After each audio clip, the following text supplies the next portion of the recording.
sesi sebelumnya ada satu lagi pertanyaan mengenai wakaf harta. Apakah boleh mewakafkan seluruh harta tanpa meninggalkan kepada ahli waris?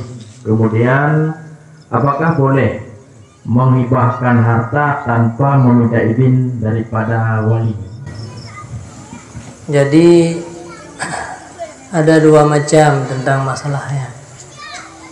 Menyegedanyo mantang sehat, hana sakit dalam, maka hartanya hak penuh bagi gedanyo. Hana urusan wali, hana urusan anak gedanyo.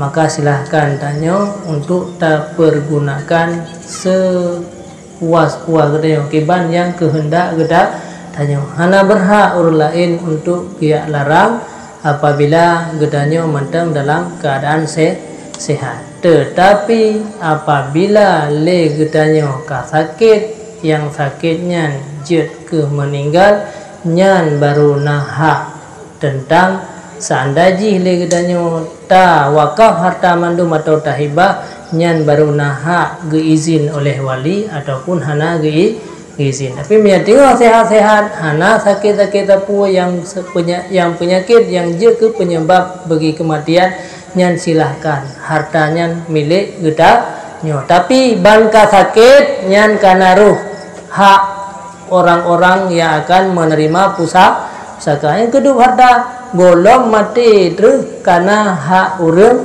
lain belum kah meninggal, hana catah lidahnya. Nah, jadi yang pertanyaan no pujud gua ke harta atau hibah mandum-mandum jut seandainya gonyan manteng dalam keadaan sehat. Hana pu bebas kena kubda rumah-rumahnya kena ya dua ugli sirawa gu jut hana masalah.